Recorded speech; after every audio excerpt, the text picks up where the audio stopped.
और हमें भूख भी नहीं लगी, और कोई भाव से कहता है महाराज जी एक रोटी खा लो, माँ जी एक रोटी खा लो, ज्यादा नहीं आधी खा लो, तो भले हम भूखे नहीं हैं साहब, जा करके हम चाहे एक रोटी खाएंगे जरूर खाएंगे। तो दुर्योधन तेरे अंदर भाव नहीं है, मेरे अंदर भूख नहीं है, और पहली बात मैं खाऊंगा नहीं, क्यों? क्योंकि मेरा निमंत्रण आज विदुर के घर में है, वहां जाऊंगा मैं, वहां खाऊंगा। और जैसे आज विदुर का नाम सुना दुर्योधन ने कहा प्रभु जिसके घर का मैं खुद खाने का ठिकाना नहीं, वो तुम्हें क्या आमंत्रण करेगा, क्या आमंत्रण करेगा? भगवान ने कहा भैया अगर आमंत्रण दिया है व्यवस्था तो होगी। अब उसी भरी सभा में लाखों लोगों के बीच में विदुर जी बैठे थे, विदुर जी बैठे थे, और भगवान ने माइक लेकर बोल दिया कि विदुर के यहाँ मेरा निमंत्रण है। विदुर जी ने जैसे कानों में आवाज सुना कि मेरे घर में आमंत्रण है, भगवान को देखा विदुर, और विदुर देख करके मन ही मन भगवान से कहता है द्वारिकाधीश आप भरी सभा में झूठ क्यों बोल रहे हो, मैंने कब निमंत्रण दिया है आपका, बताओ। तो भगवान ने कहा जो सुन विदुर चुप रहना, मैंने कह दिया सो कह दिया। इतने में भगवान चुप करा दिए। विदुर समझ गया कि कहीं ऐसा न हो कि वास्तव मेरे घर न पहुंच जाए द्वारिकाधीश। विदुर उठे, उठ करके ग्वालों की बजरिया में गए, और ग्वालों की बजरिया में जाकर के सुंदर लड्डू ताजे ताजे बनवाने लगे। इतने में भगवान हमारे वास्तुक में विदुरानी के घर, विदुर के घर में पहुंच गए। साहब विदुर के घर में गए, आवाज लगाया, विदुरानी दौड़ी दौड़ी आई, भगवान को देख करके इतना भाव विभोर हो गई कि बाहर भगवान दहलीज के खड़े थे, अंदर विदुरानी खड़ी थी, लेकिन भगवान को देख करके विभोर हो गई। साहब एक दूसरे को देखते रहे। भगवान ने सोचा कि ये तो बुला नहीं रही अंदर, तो भगवान ने कहा विदुरानी तू बाहर खड़ा करके रखेगी क्या, अंदर लेके चल। तो विदुरानी के भाव टूटा, कहा आओ द्वारिकाधीश आइए, अंदर आइए, आइए, आज कुटिया मेरी पवित्र कर दिया है आपने, आइए प्रभु आइए। अंदर लेकर गई, पूरे घर में साहब चक्कर लगा दिया, यहाँ बैठो। भगवान बैठने लग जाए, नहीं नहीं नहीं प्रभु यहाँ मत बैठो, उठो, जगह आपके योग्य नहीं है। पूरे घर में साहब अंदर बाहर पूरे में घुमाया भगवान को, और अंत में जाकर कहां बैठाया मालूम है? गोबर के ढेर में, गोबर के ढेर में। और भगवान बैठ भी गई। अब गोबर के ढेर में क्यों बैठाया? इसलिए बैठाया क्योंकि विदुरानी जानती है कि मैं गरीब हूं, भगवान आए हैं, द्वारिकाधीश आए हैं, अकेले आए हैं, लक्ष्मी को लेकर नहीं आए। और लक्ष्मी कहां निवास करती है? गोबर में। एक बार लक्ष्मी गौ माता के पास गई और कहती है हे गौ माता, आपने अपने शरीर में, अपने अंग में सबको स्थान दिया है, मुझे भी स्थान दीजिए रहने के लिए। तो गौ माता ने मना कर दिया कि कोई जगह नहीं है। लक्ष्मी वापस जाने लगी निराश होकर के, तो गौ माता ने कहा लक्ष्मी इधर आ। लक्ष्मी आई, गौ माता से प्रार्थना करने लगे, हे माँ आपने बुलाया, जगह दीजिए।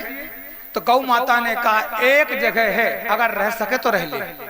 बोले कौन सी? बोले वो जगह है मेरा त्यागा हुआ गोबर, तू जा, अगर रहना चाहती तो गोबर में निवास कर। लक्ष्मी इतनी प्रसन्न भई, गदगद भई साहब, दौड़ करके गई और गोबर में निवास करने लगी। इसीलिए तो कहते हैं गोवर्धन। वृंदावन में कौन है? गोवर्धन। परिक्रमा किसके लगाने जाते हो? गोवर्धन की। दिवाली के दूसरे दिन पूजा करते हो आप लोग, बनाते हो घरों में गोवर्धन, गोधन माता बनाते हो गोबर की, सब लोग बनाते हैं, है ना? तो किसकी पूजा करते हैं? गोवर्धन की। तो भैया गोबर ही सबसे बड़ा धन है, इसलिए कहते हैं कि गोबर से जिस घर में लीपन किया जाता है उस घर में लक्ष्मी सदैव बनी रहती है, लक्ष्मी सदैव बनी रहती है। गोबर में लक्ष्मी का वास है। आज गोबर में बैठा दिया, भगवान बैठे, और फिर भगवान के सामने बैठ के भाव विभोर हो गई। भगवान ने कहा कि विदुरानी भूख लगी है, कुछ खाना हो तो ला। विदुरानी ने कहा हाँ हाँ प्रभु चिंता मत करो। अब भी गई और अब भी लेकर आई। अंदर गई, पूरे घर में घूम लिया, कुछ नहीं मिला साहब। बगीचे में गई, केले तोड़ करके लाई है और केले तोड़कर टोकनी भर के केला लाई है और ला करके प्रभु को सामने रख दिया। प्रभु ने निकाल करके जैसे हाथ से खाना चाहा। आज विदुरानी ने भगवान के हाथ से केले को ले लिया और कहा प्रभु आज मैं अपने हाथ से खिलाऊंगी आपको, आप मेरे हाथ से पाइए प्रभु। भगवान ने कहा ठीक है। विदुरानी ने केला लिया और केला लेकर के केले के छिलकों को छीला और गूदा निकाल करके एक तरफ फेंक दिया और छिलका भगवान को खिलाने लगी साहब। भगवान ने कुछ नहीं सोचा न समझा, छिलका लिया और खाने लग गए। दूसरा केला लिया, छिलका छीला, गूदा निकाला, फेंक दिया, फिर खिला दिया। ऐसे करते करते करते करते साहब कहते हैं कि 40 से 45 केले के छिलके भगवान को खिला दिया। इतने में क्या हुआ कि जब खिला रही थी उस समय पे पतिदेव आ गए, विदुर जी। और विदुर जी ने देखा कि ये कर क्या रही है, तो पूछा विदुरानी, ओ विदुरानी सुनती है, सुन। विदुरानी ने ध्यान नहीं दिया। फिर भगवान विदुर जी ने कहा विदुरानी, ओ विदुरानी सुनती है, सुन तो सही। विदुरानी ने कहा खबरदार, जब से शादी करके आई हूं तुम्हारी ही सुनती आई, अब नहीं सुनने वाली। आज तो मैं सुनूंगी द्वारिकाधीश की और द्वारिकाधीश मेरा सुनेंगे, मैं किसी की नहीं सुनने वाली। चुपचाप खड़े रहो। अब फिर केला छीला, केला फेंका, छिलका खिलाया। विदुर जी ने कहा अरे विदुरानी सुन तो सही, ओ बावरी सुन तो सही, ओ पगली सुन तो सही। तब विदुर की बात को सुनकर के विदुरानी ने कहा क्या है, बोलो क्या बोलना चाहते हो, बोलो। अब गुस्सा आ गई साहब, भगवान को भोजन करा रही है, ठाकुर जी साक्षात विराजमान हैं और उनको भोजन खिला रही है और बार बार व्यवधान डाल रहे हैं पतिदेव। क्या है बोलो, क्या है। विदुर जी ने कहा बावरी खिला क्या रही है और किसको खिला रही है, बोले द्वारिकाधीश को। क्या खिला रही है, तो विदुरानी ने कहा तुम्हारे घर में हलवा पूरी तो था नहीं जो खिला देते, मेवा मिष्ठान तो रखा नहीं जो खिला देते, है ना। तो आपके घर में कुछ तो था नहीं, बगीचे में केले लगे थे वही लाई हूं, केले खिला रही हूं। विदुर जी ने कहा अरे बावरी देख तो ले, तू खिला क्या रही है, केला की छिलका क्या खिला रही है। अब भाव टूटा और जैसे टूटा तो भगवान के मुख में सारा केला का छिलका चला गया था कि इतना लटका था, छिलका मुंह में लटका रह गया। विदुरानी ने देखा, विदुरानी ने कहा प्रभु आप छिलके खा रहे हो, आपने बताया नहीं।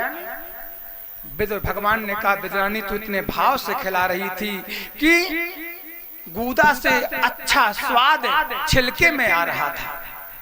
अरे विदुरानी और खिला, मैं और खाना चाहता हूं। तो विदुर जी लड्डू लेकर आए, दौड़े दौड़े आए, कहते खबरदार अब केले के छिलके मत खिलाना, मुख कड़वा हो गया होगा भगवान का। लो प्रभु लड्डू खाओ, मीठे मीठे ताजे ताजे लड्डू आपके लिए बनवा कर लाया हूं, खाइए। जबरदस्ती भगवान के मुख में लड्डू डाल दिया, भगवान ने लड्डू खाया। विदुर जी ने पूछा प्रभु बताओ तो सही कि लड्डू का स्वाद कैसा लगा, कैसा लगा। भगवान ने कहा विदुर बुरा मत मानना, सुनो पूछ रहे हो तो बताता हूं। जो स्वाद विदुरानी के केले के छिलके में थे वो तुम्हारे लड्डू में नहीं है। क्यों, तुमने मीठा मुंह करने के लिए तुमने खिलाया और विदुरानी ने मेरा पेट भरने के लिए खिलाया, यही तो अंतर है।